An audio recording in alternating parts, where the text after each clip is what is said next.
Hello, hello, hello, my name is Close Shave Dave and welcome back to Resident Evil 5, where we're going to continue reading the files. Because I quite like the lore, and if you're here, you do too. So let's get right into it. Tricell. I will pop the volume down a bit because the music is a little bit deafening for me to just be reading. Tricell is a conglomerate organisation comprised of shipping, natural resources development, and pharmaceutical divisions. Tricell's history dates back to the period known as the Age of Exploration. The forebearer to Tricell was Travis Trading, a company owned by the wealthy European merchant Thomas Travis. This company profited greatly from expansive trading with the Orient and laid the groundwork for what would become Tricell's shipping division. Travis Trading entered the 19th century as a profitable trading venture. In the 1800s, Henry Travis, the youngest of 7 siblings, invested much of his own fortune into the exploration of Africa. Pardon me. During this period, the exploits of explorers like David Livingstone were creating quite a stir in the newspapers of the day. Henry's expedition was inspired by these accounts, and his decision was to have a great impact on Travis Trading's future. Henry made 5 expeditions to the African continent in order to explore all of its regions. The extensive funds of the Travis family allowed him to continue his research into Africa even through times when results were not forthcoming. After his 5th and final expedition in Africa, Henry Travis returned to his home country a full 34 years after he had left it. Henry compiled the records of the expeditions into an impressive 72-volume set entitled Survey of Natural History. These books covered everything from animals, plants, insects, minerals, and topography to the native inhabitants and their cultures, histories, and traditions. These books also contained extensive records detailing the folklore of various people throughout the continent. These tomes were a verifiable encyclopedia of the African continent. Henry's survey was published in its entirety, but his meticulous details were viewed as products of creative license and an overzealous imagination. The books were ultimately discredited by the scientific community. Considered to be a novelty item, only a few copies of the entire series were ever published. Hello, Oreo. The shock of being shunned by the scientific community sent Henry into a deep state of depression. He passed away only 2 years after his return from Africa. It is now believed that the head of Travis Trading at that time, Henry's eldest brother, purposely spread the rumour that Henry's books were nothing more than fiction. The thought being that he did this because he wanted Travis Trading to be the only company that would exploit the information contained within these books. Of particular interest was the topographical information contained in volumes 17 through 24. By the end of the 19th century, Travis Trading had begun to exploit the mineral resources of Africa all over the continent. The company was mining for precious metals and developing oil and natural gas field. Meanwhile, the company's profits continued to soar. These operations formed the basis of Tricell's Natural Resources Development Division. Travis Trading built a firm foothold in Africa, and beginning in the mid-20th century, they had begun to actively collect samples of plants, animals, and insects. Henry's books were instrumental in guiding these endeavours. The collected specimens were used in pharmaceutical research, and before long that research brought commercial success and subsequent founding of Tricell's pharmaceutical division. Travis Trading was the basis for the shipping division. The Natural Resources Development Division was born from the information contained in Henry's journals. The specimens obtained from the African fauna were used to create the independent pharmaceuticals division. By the 1960s, these 3 divisions of Travis Trading were firmly established, and they formed a conglomerate under the name Tricell. The Travis family, however, were not the only ones privy to the knowledge of Henry's journals. Umbrella's founder, Oswell E. Spencer, was interested in them for the folklore recorded therein. Of particular interest were the accounts of the Nidipaya's rituals. Spencer hypothesized that the flower used in these rituals held significance and this ultimately led to the discovery of the progenitor virus. Jill Valentine. Listed within the file is a general background information overview of former STARS agent Jill Valentine. As pieced together from various sources, the information listed here is neither complete nor should it be used as psychological analysis of the subject. When a crisis situation arises, few soldiers excel to the level of Jill Valentine. She is proficient in the use of various firearms, is a master of lockpicking, and is skilled in the disposal of explosives. Jill's talents made her an integral component of any fighting force. Like Chris Redfield, Jill was a member of the STARS Alpha team. She was also involved in the tragedy at the Arkley Research Facility, also known as the Mansion Incident. During the incident, Jill and Chris operated independently, but together discovered the truth behind the facility. They learned that Barry Burton was not really a traitor, but was being controlled by Albert Wesker, captain of the Alpha team. In addition to Wesker's machinations, they also learned the source of the zombie outbreak was due to the release of the T-virus, and that Umbrella was more than just an ordinary pharmaceutical company. What Jill learned at the Arkley Research Facility would have profound repercussions on the rest of her life. Following their return from the mansion, Chris and Jill attempted to inform the authorities of Umbrella's activities. For all their good intentions, they were met with no movement towards any official investigation into the company. Fed up with the lack of response, the two took it upon themselves to investigate Umbrella. They concentrated their efforts on Umbrella's main base of operations in Europe. As a STARS member entrusted with protecting Raccoon City, Jill chose to remain in the city for the time being and investigate the Umbrella Research Facility, therefore rendezvousing with Chris in Europe. Pardon me. This decision led to her involvement in the Raccoon City incident. During her investigation, rodents infected with the T-virus from the Arkley Research Facility began to spread the virus into the city. The virus quickly spread, infecting a majority of the residents. Umbrella,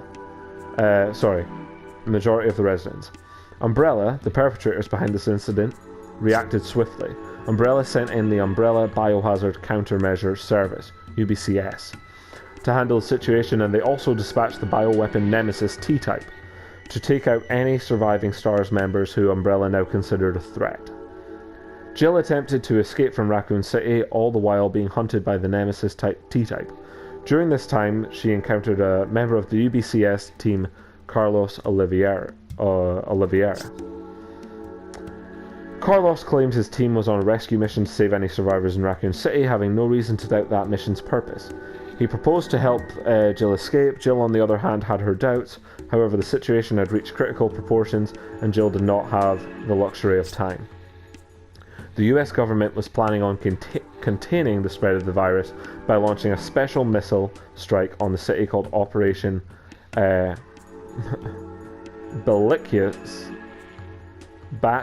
Bacillus Terminate.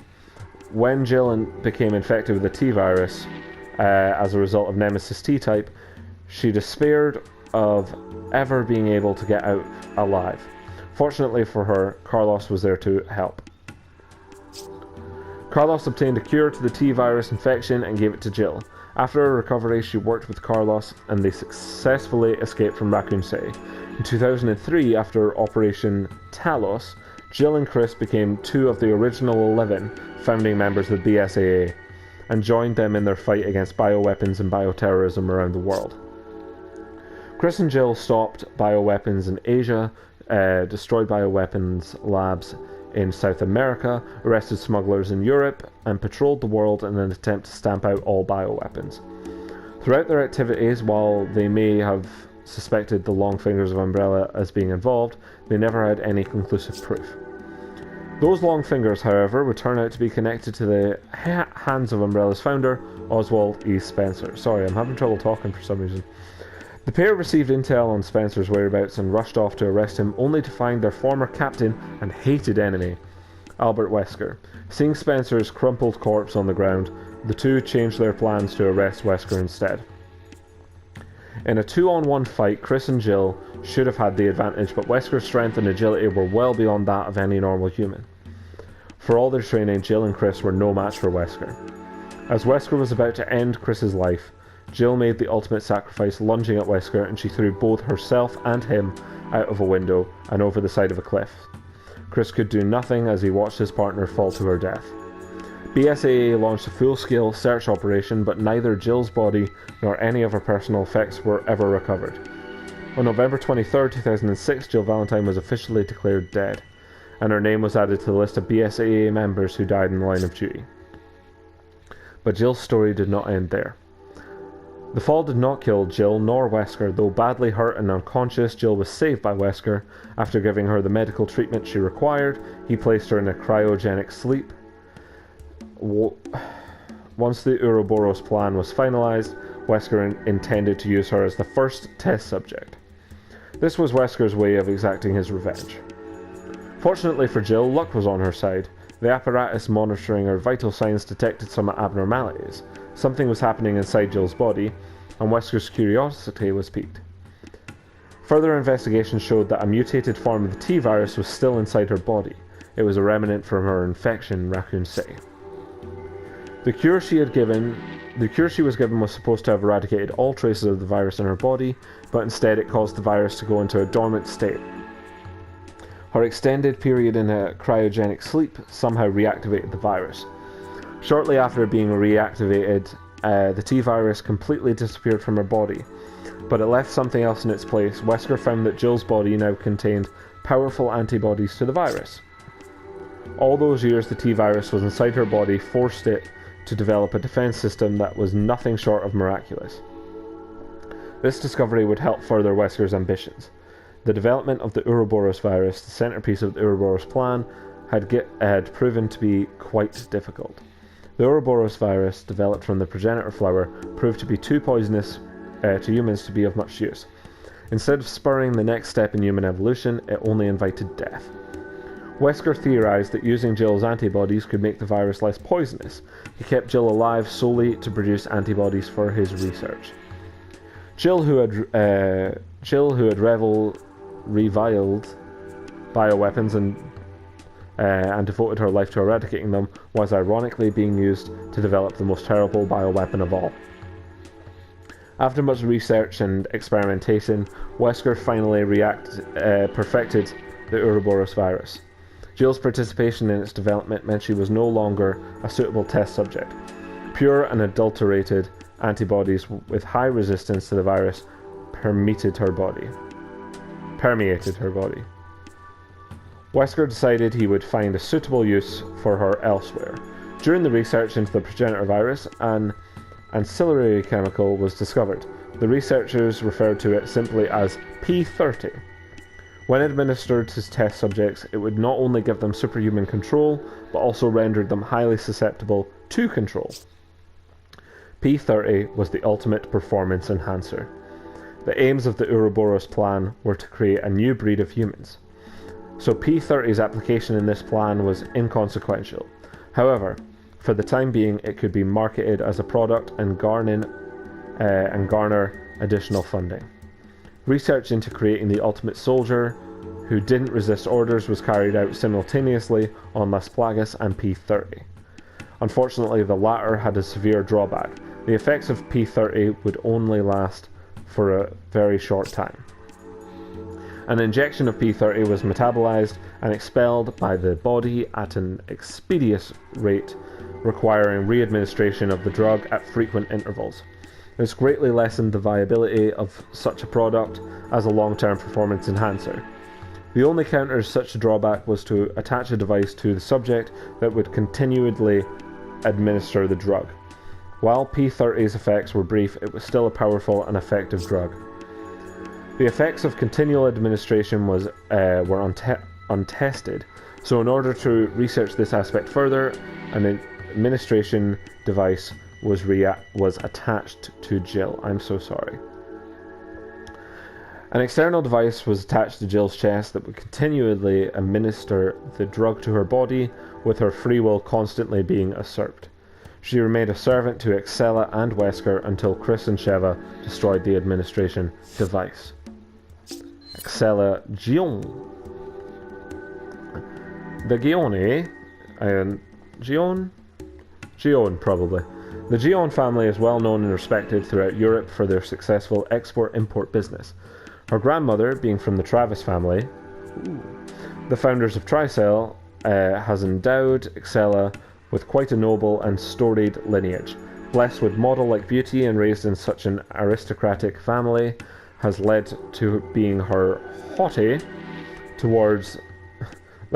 haughty towards those around her, especially men. But it was neither Excella's looks nor family background that got her to where she is today.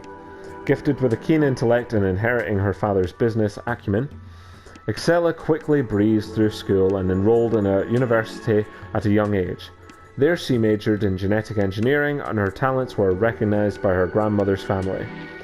With her connections, she was able to enter Tricell's pharmaceutical division at the age of 18.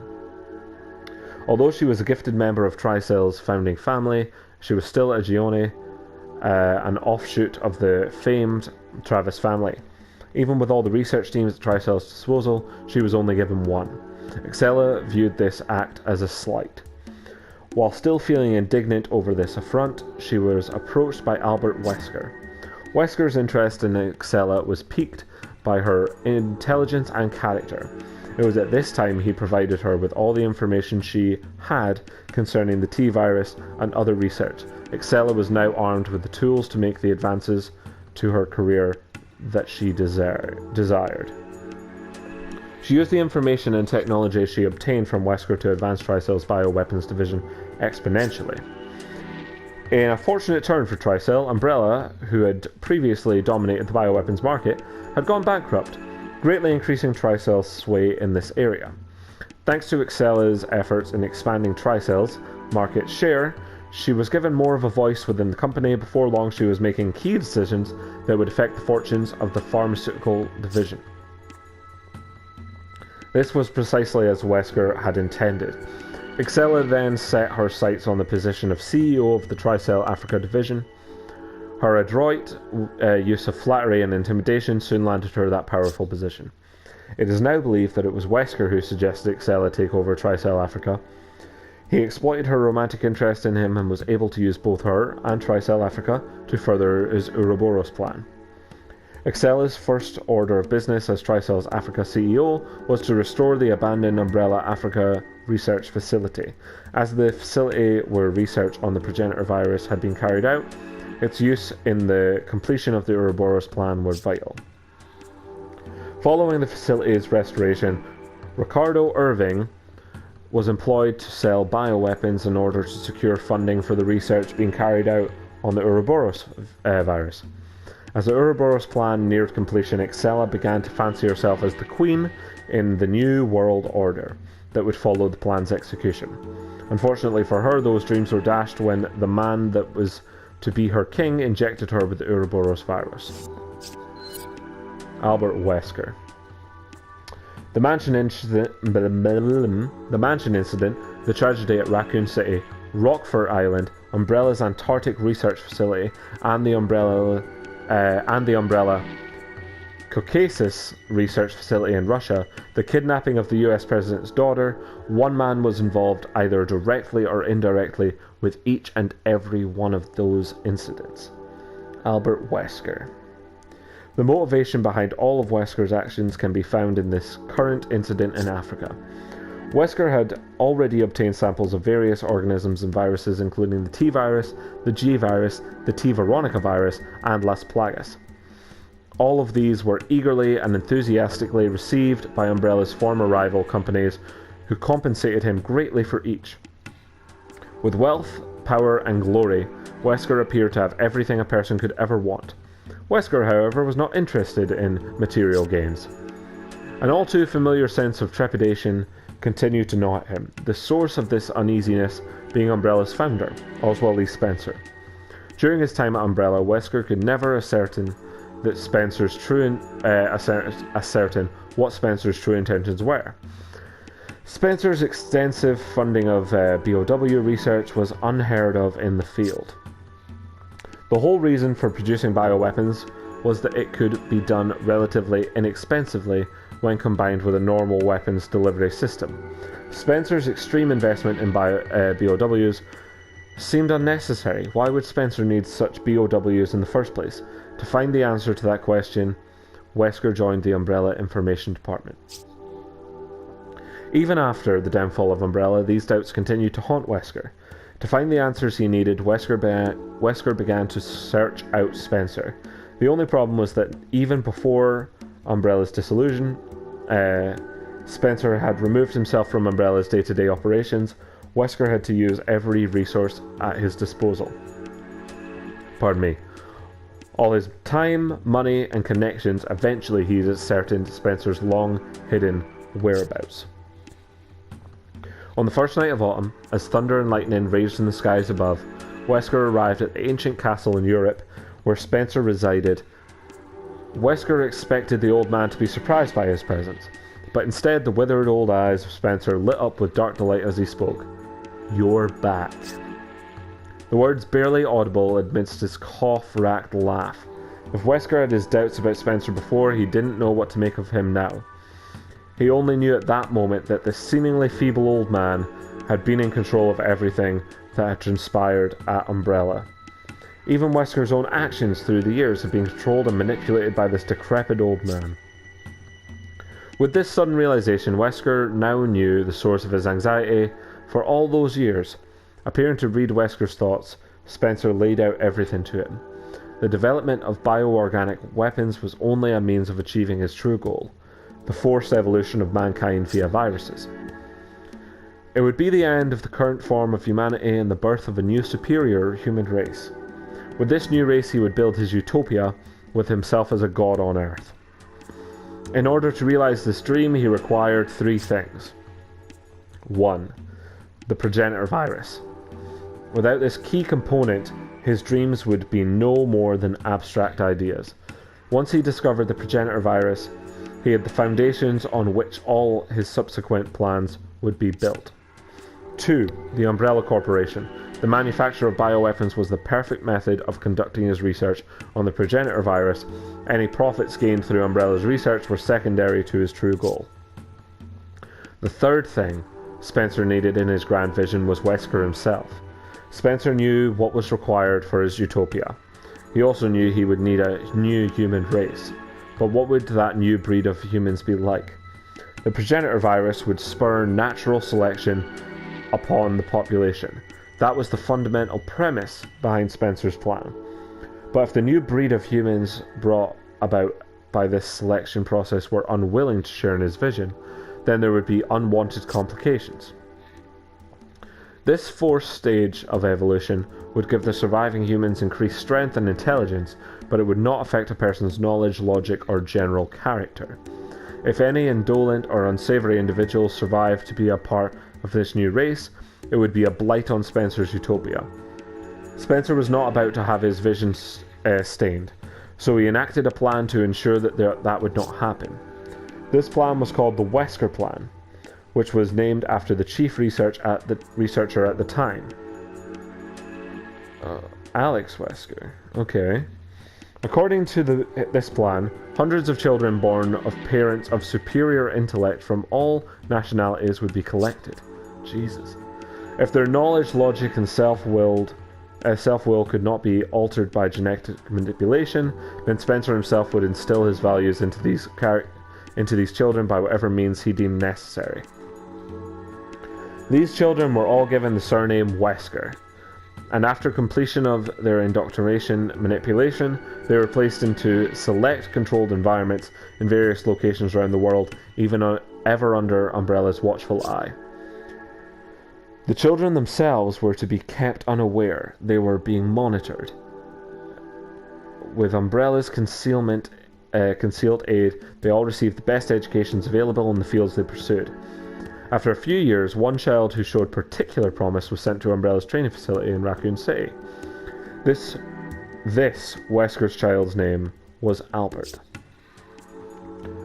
Spencer was quite pleased by all of Albert's actions, and if the other Wesker children were like him, Spencer would have nothing but quality individuals for his new race of humanity. So Wesker wasn't hatched. He was just manipulated. Spencer then enacted the second phase of his plan. All the Wesker children would be administered in an experimental virus. This virus was administered to screen out the more gifted of the Wesker children. Some took the virus on the recommendation of a friend. Others were given the virus as part of their medical treatments. Still, others had it forcibly administered to them. Albert Wesker was no different. His partner William Birkin gave him the experimental virus and he administered it to himself. This screening process turned out to be a little too selective. Most of the Wesker children died, leaving only a few survivors. Albert Wesker was one of those survivors, and he disappeared shortly after. Spencer was unconcerned by this development. There was a fail-safe device attached to every Wesker Spencer's existence. This was the discomfort Albert had felt throughout his life. All Wesker children were programmed to seek Spencer out. Which manifested itself as a growing anxiety within each of the subjects. Just as Spencer had predicted, Albert soon came to him. Unfortunately, Spencer had made one miscalculation. His failsafe only worked for as long as it remained a mystery. As soon as the mystery was revealed, Wesker no longer had a need to restrain himself. All that was impeding Wesker was a feeble old man on death's doorstep. The right to be a god, that right is now mine. With these words, Wesker broke down the shackles that Spencer laid on him. It was only random chance that brought his former subordinates Chris Redfield and Jill Valentine to Spencer's mansion at that exact time, but Wesker took it as a sign. The weak would always resist the will of the chosen. With renewed purpose, Wesker reflected on his own evolution and the evolution of the human race. After the incident at the Spencer estate, he went underground and used the news of his death to veil the activities. He had achieved his goal of obtaining the virus and capital he needed from his position at Umbrella. Next, he put all his efforts into bringing his Ouroboros plan to fruition, and thereby setting himself up as a god over the new generation of humanity. So, they're all batshit. So, thank you very much for watching, and I will see you next episode. Goodbye.